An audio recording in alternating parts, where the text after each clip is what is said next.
Dr. Kiran Main. I work as a research associate in the Department of Regenerative Medicine at Live 100 Hospital. It is my immense pleasure to introduce Dr. H.M. Nagaraj, who is the Chief of Orthopedics, Spine and Stem Cell and the Department of Regenerative Medicine, who is going to give a talk. Thank you, Kiran. We started thinking about stem cell treatment way back in 1992, and this interest started when we were operating on spine cases in England, when I was working there. Every time we did a procedure on spine, we used to operate on the disc, which used to get prolapsed, something like this, because of the injuries, because of lifting weight. And following this procedure, a lot of them would end up having worn out spine in a very young age.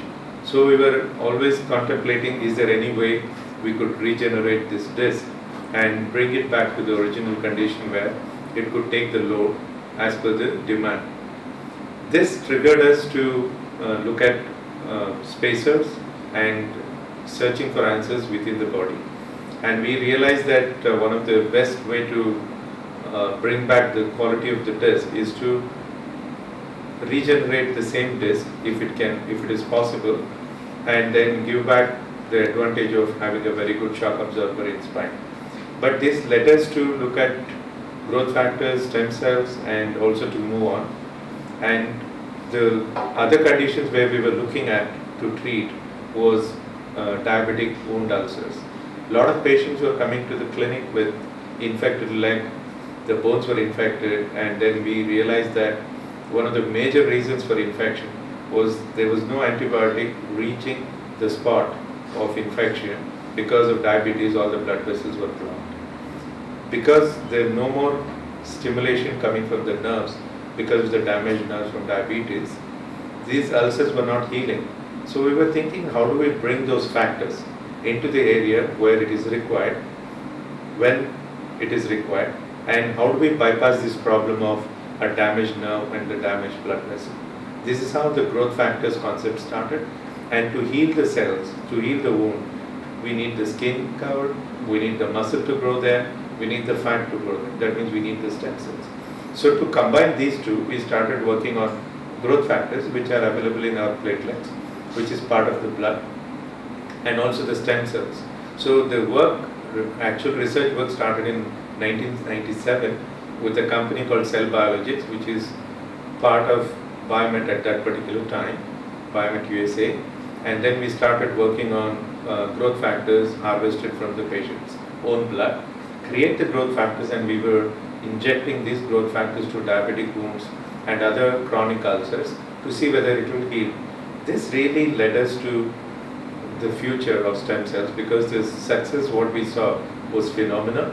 The kind of wound healing was excellent, and we could even prevent more than 60% of amputation, which was then conducted, because diabetic wounds are very difficult to heal, and once the infection spreads into the bone, it's virtually impossible to control because of these factors what I mentioned. So we started working towards healing the wound rather than amputation. This is how the interest started. Wow, that's amazing work there, Doctor. Stem cell research is something that a lot of Americans don't know about. You know, it's something they really have to do the research to find out about it. So, with that being said, you know, what achievements have brought you to stem cell research in your life?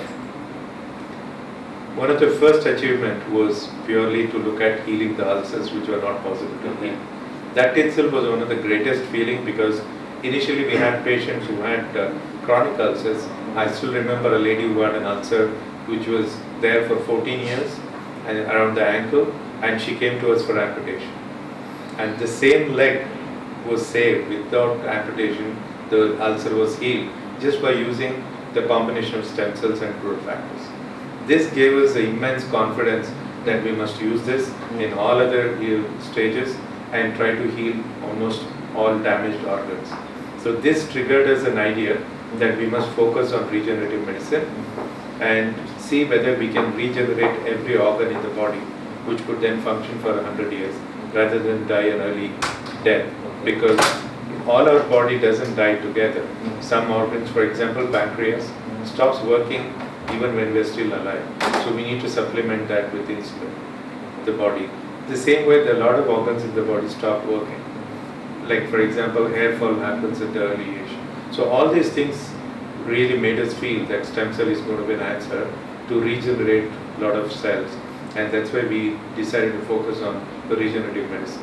Wow, that's amazing. So we're here now at Live 100, your hospital, you're running, head of orthopedics, right? Head of stem cell research and spinal surgery, correct? Correct. So what brought you, what gave you this idea to open up a hospital, Live 100?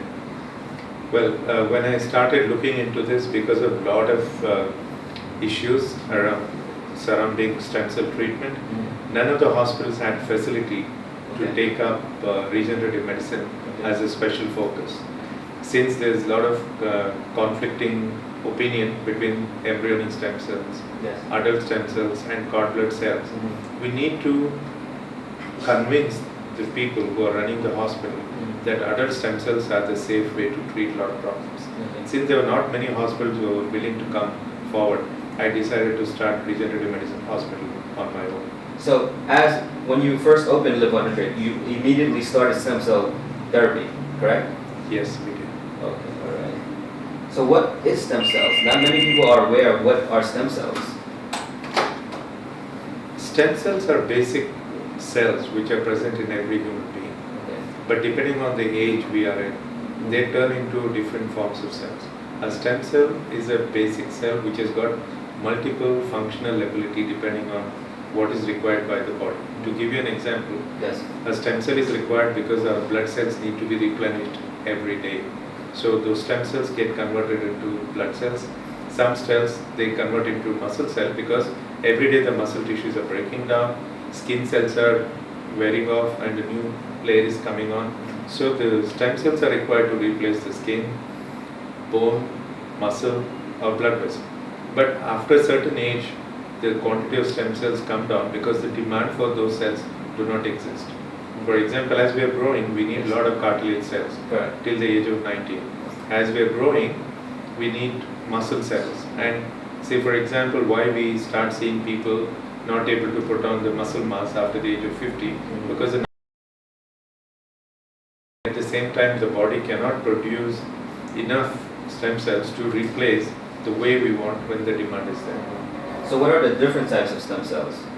We have three basic different types of stem cells available to treat any particular condition.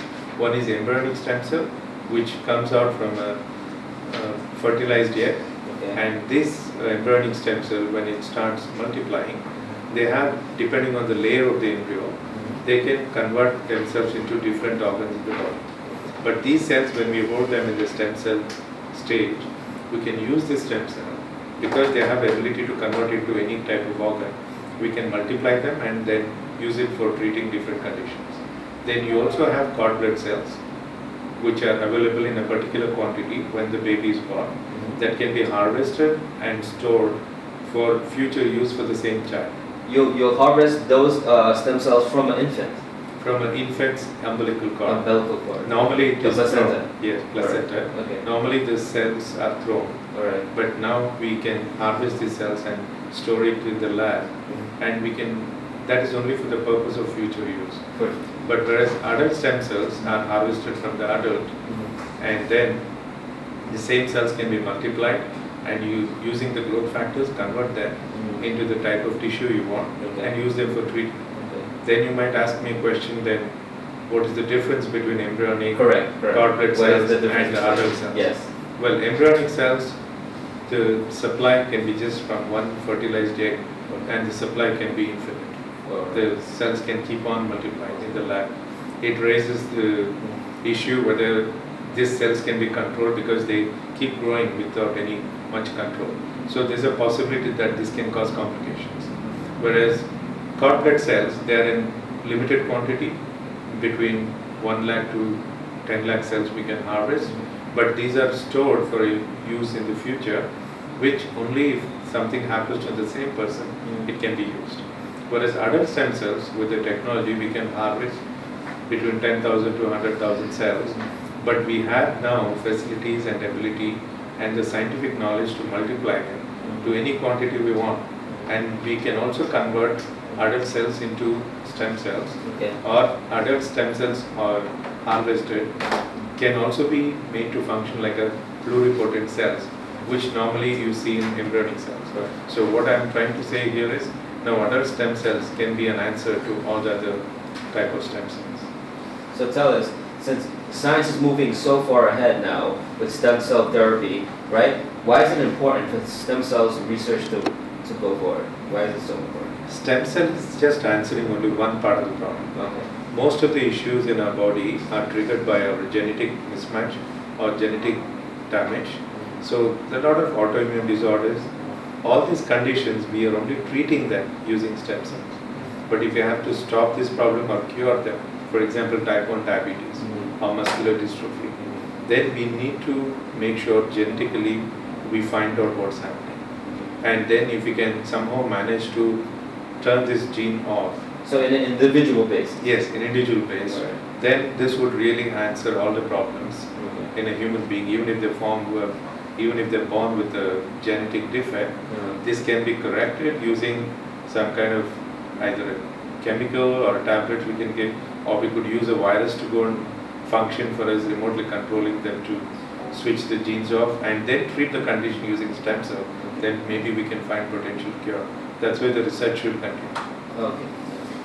So, if it's based on individual treatment depending on the patient's issues, right? The embryonic cells would be the one that is procured earlier and kept in storage. Wouldn't that be the best gene site for that person and their individual issue? No, embryonic cells are not picked up from that individual. Embryonic means Okay. it has not even become a baby. All right. Whereas cord blood cells are different. Okay. Which is coming from the placenta. Yes. All right. That is from the same individual at the time of birth. All right. Whereas embryonic cells is just after the fertilization. So what I'm saying is, because of certain patients' issues, we can get that stem cells from the placenta that was being stored, and wouldn't that help that patient out in the case of just procuring stem cell from another adult or just his adult self? We can now do it from the same adult, but if Okay. you want to store his cord blood cell, Yes. if you see the data, 1 in 100,000 or 1 in 200,000 cord blood cells have been used Okay. to treat a particular condition. All right. And these cells have to be converted again To adult to adult cells to treat a particular problem. Oh. So instead of doing that and storing it for 20 years or 30 years or 40 years, Okay. you can take the cells from the same individual Mhm. at any age and convert them into pluripotent cells and treat the condition. So this leads us right now to the question that what is the ethical questions in stem cell research? One of the most important ethical question is, are we trying to create a situation where we may not be able to manage the demands of the people, because a stem cell can virtually regenerate any organ. And once we find a way to regenerate even damaged brain, then the ethical question comes whether you can revive a patient who is comatose, patients who are partially brain damaged, or patients who are really totally damaged with a brain injury. And if you can revive them, then it becomes very difficult to ascertain how do you define death, or how do you define somebody is not going to wake up, and how do you define when to harvest the organs ethically. This is the first important question. Second one, embryonic stem cells, if you're going to convert them into stem cells again and again, you're definitely stopping one particular embryo to become a human being. So do we have a right to stop an embryo to become a full-blown human being? Correct. That is another ethical question. Okay. Now, are stem cells currently used in therapy today, as Yes. far as you know? Yes. Okay, what kind of therapies are you aware of? One of the most important areas where stem cells were first used was in leukemia, blood cancer, Blood cancer. and also in another important condition called autism. So these are the first areas where the stem cells were used, but now stem cells are being tried, used, and in some cases they have seen very good results in Alzheimer's, Parkinsonism, in cancer, like some forms of cancer, and multiple sclerosis, or almost all autoimmune disorders like rheumatoid arthritis, and muscular dystrophies like Duchenne muscular dystrophy. In many conditions we can use it. It's unlimited. And if you look at the cosmetic area, then we can use it in hair loss to regrow the hair. We can regenerate the organs like part of the liver using a three-dimensional scaffold. Then we can even create organs for areas like trachea, esophagus, where after the cancer that part is removed. Now we can regenerate those organs rather than allowing the patient to suffer with all these conditions.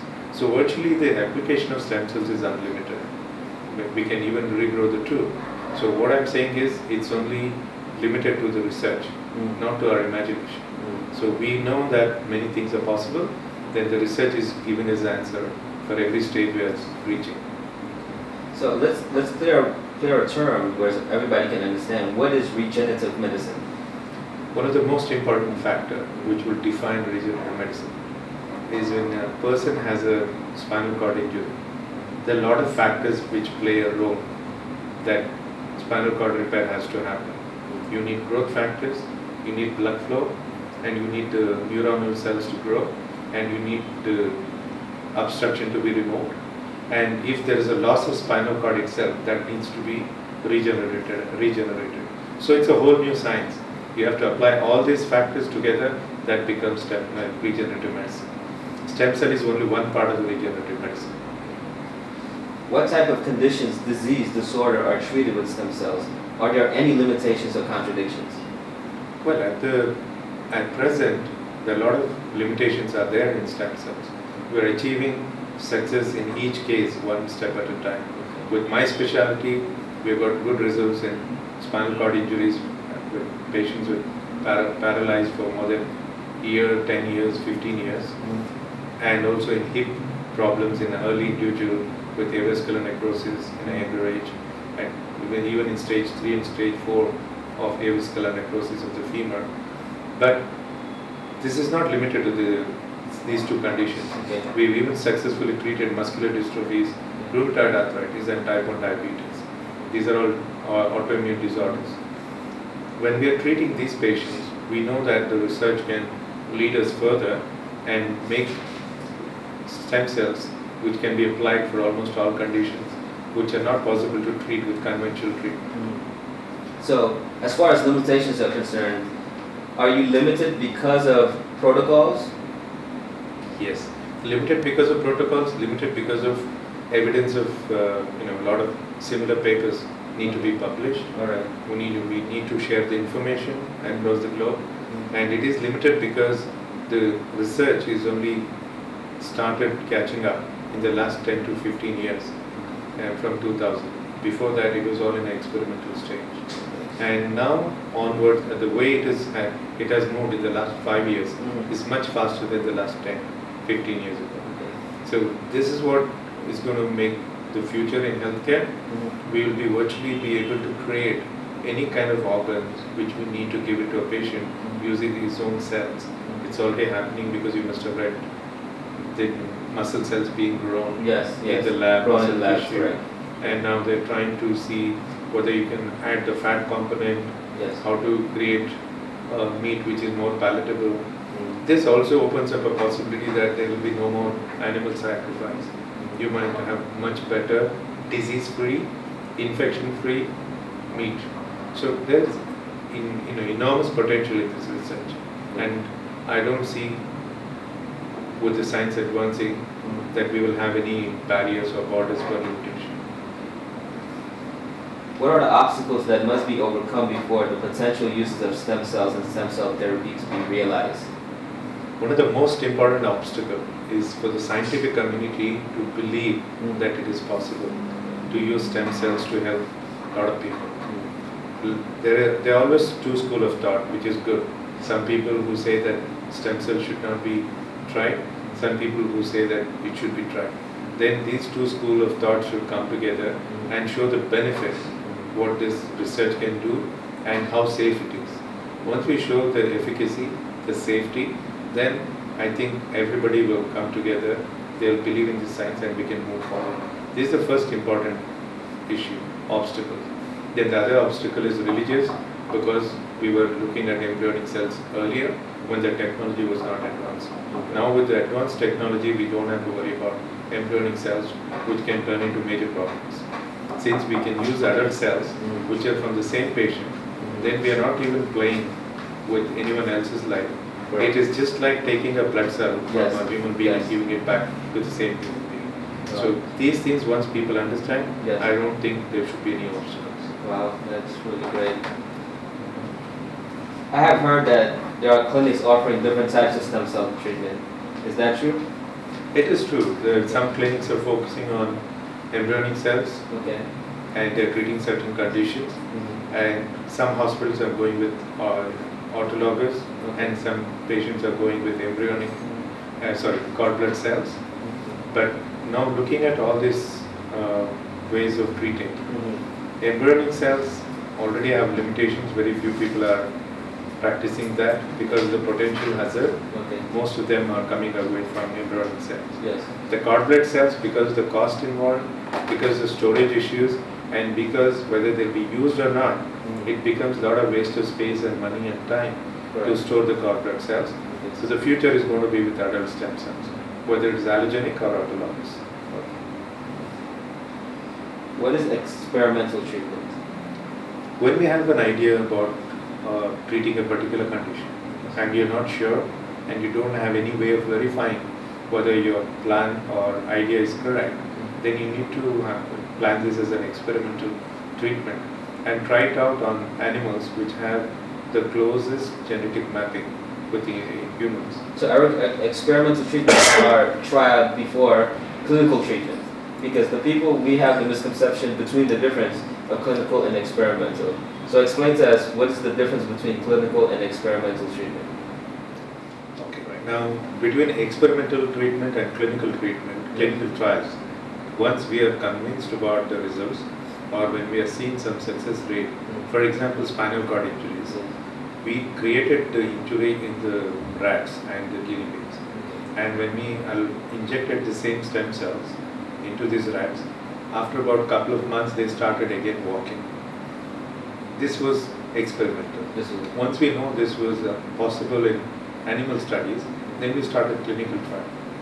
And that part of the clinical trial, we used the same protocol which we used in the animal studies, and we looked at it whether it will work or not. This is a clinical trial, and if it starts working, then we improve on the protocol and we try to see in some conditions why it doesn't work, in some condition it works. We started realizing why it was possible with animal studies, and in human trials it was more difficult because animal study we are creating the injury and at the same time we were injecting the stem cells quickly. yes. So there was not much of a damage around the bone, around the spinal cord. It was a clean cut. In a human accident injury, there is a high velocity injury or a crush injury or a bullet injury which will completely blast the Or you might spinal have a cord. patient that's been bedridden for so many years. so many Correct. Yeah. years with a lot of fibrosis. Yes. So all these factors, local factors, need to be cleared. Okay. And sometimes people have come with no spinal cord. So we need to reconstruct the spinal cord. Then we need to hold the cells in that place because a human being cannot be kept in a lying posture for a long time. Yes. So we need to hold those cells using either a fibrin glue or a hydrogel. So there are a lot of factors. This we tried it with clinical trial, and this is what worked, and we are practicing. So you have success in the clinical trials. Oh yes. All right. Great. Okay. What is the difference? Okay. Are stem cell treatment dangerous? Can stem cells cause cancer? One of the earlier reports of cancer came from embryonic stem cells, purely because these embryonic cells, we don't know how to regulate them. Every cell has a regulatory factor All right. in the body. And since we were not able to control these regulatory factors, a lot of embryonic stem cell treatments went wrong initially. And this happened in animal studies itself, and also in a couple of cases in a human trial. It happened in some parts of the world. That's why embryonic treatment created this feeling that stem cell itself is dangerous. So that is one thing. If you take cord blood cells, there is not much of a complication out of that if it is used in the same individual. But if it is an adult cell from the same individual, there is no problem. If you're taking it from another individual and giving it to another patient for example, in leukemia, Yes. then there are possibilities of rejection, and you have to give a lot of anti-rejection drugs. Okay. Generally, that way, adult stem cells autologous is very, very safe. More better than embryonic. Yes, better than any Any cell. any other cells. Autologous adult stem cells is very, very safe. How many cases have you treated successfully so far? So far, we have treated about 110 cases. Out of that, we've been successful in 103. 103 cases. That's a good success rate, isn't it? Yeah. Are treatment using my own stem cell safe? Like you said, 100%. 100%, which is the autologger. Yes, autologous cells. In autologger, also you can also procure from another human being and use on another human. No. Autologous means from the same person. From the same person. From another person is called allogen. Allogenic. Allogenic. From outside source. So autologger is the safest, Safest and the best. the best. And can be conducted at any age. What can I lose trying unproven treatments? First of all, we should not use anything which is unproven Yes. as part of the treatment. If we have done it in animal studies and experimental, if it is working, then we can do clinical trials in human beings. And if it started working even in 30 to 40% of people, that itself is a good indication. By trying autologous adult stem cells, we don't lose anything. Nothing to lose. What is the scope of stem cells? The scope of stem cell is only limited by our imagination. My imagination. So you That's a very deep scope. Exactly, because you can convert that into three-dimensional organ, like I told you, using a scaffold. Yeah. Probably in the future we'll be able to regenerate or recreate a heart tissue, or in complete heart. You can even create a kidney, part of the liver or the whole liver. So virtually the scope is unlimited. You can create a human being to a proper unlimited food chain. So you can't think of anything which can limit the use of stem cell. So towards your imagination. Yes, like I said, you can rejuvenate a person, regenerate his lost youth. You can even regenerate collagen, which will make him look young forever, because we know after some time the collagen regeneration comes down. Yes. But using the cells, we can again replant the whole thing. Yes. We can regrow the hair just by using growth factors and stem cell. So I don't think there's any limitation. How expensive is to have a stem cell therapy? It depends on the type of condition you're using. Okay. So it varies from $30,000 to about $200,000. Okay. Depending on the procedure. The type of condition or procedure. So is there anything else, doctor, that we need to know about stem cell therapy in spinal cord surgery? Well, in spinal cord surgery, even we are amazed to see the kind of response and the results we have seen. We have seen patients who had no spinal cord at all following a war injury, where they had lost part of the spinal cord while the bullets were removed from the spinal cord because of the war injury. And while removing the bullet, they had removed part of the spinal cord and fused the vertebra using a bone. So there was no way the spinal cord from the top end to go to the lower end, because it was already obstructed with a bone. Okay. In such a patient, when they came to us only to recover the sensation in their lower part of the body, we removed the bone piece which was obstructing. We used a bovine collagen tube as a three-dimensional scaffold. We implanted that with stem cells using hydrogel and fibrin glue, and we connected the spinal cord. And we were surprised that within 3 months, partial sensation recovered, and by 6 months, a complete sensation in the body recovered for this patient. That's all we were expecting. But then, after 1 year, the patient was able to walk again. Person who was bedridden could not even sit properly. After 1.5 years, he went back to his country walking. So this shows that in spinal cord injuries, the stem cells are here to stay, and they're giving excellent results.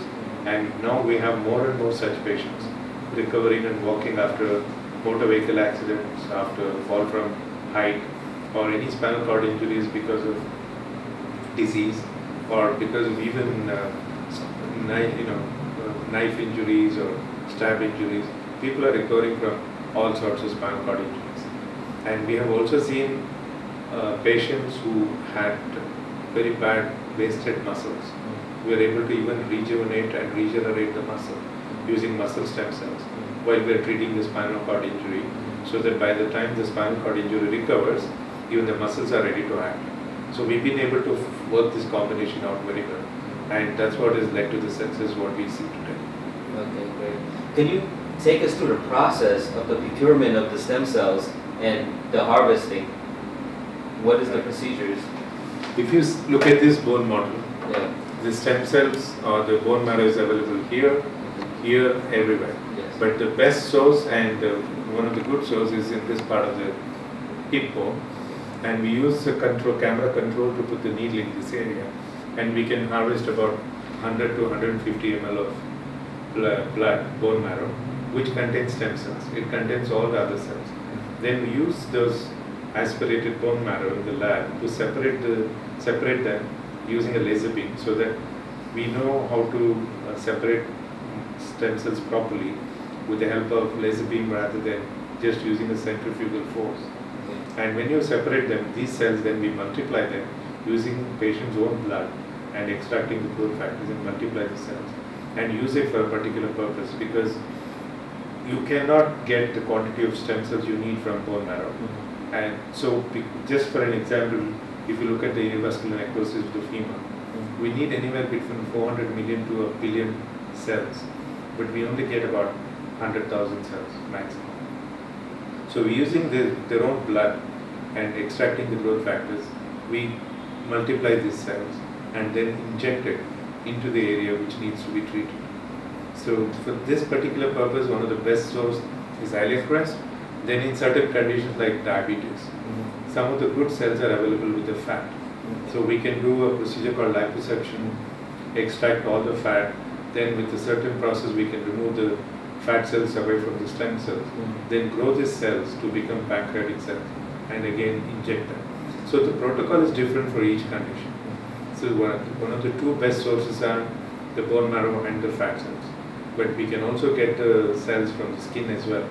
Even skin cells can be converted into stem cells by using what we call as chemical stimulation, like electrical stimulation. We can convert them into stem cells. Right. Okay. If I'm abroad and I need telephonic consultation or online consultation, how much will it cost for consultation? Well, we have a very good team who can answer calls coming from across the world. In fact, you'll be surprised that most of our patients come from abroad. Okay. And we have a team who can specifically answer their problem and explain how the treatment is done. So this may take anywhere between 4 to 5 phone calls, or each session may last between 20 minutes to half an hour. So for each session of half an hour, we charge $500. Okay. Is your presence only in India? At the moment, yes, but soon in the next few months, we are planning to have our office with representatives who will be able to meet the people there and answer their questions, or even over the phone in Middle East, Europe and America. Amazing. Amazing work, Dr. Nagraj. I really appreciate you taking the time out and explaining to everybody what is stem cell therapy, and it's been an amazing and interesting interview. Thank you so much. Thanks a lot. Thanks.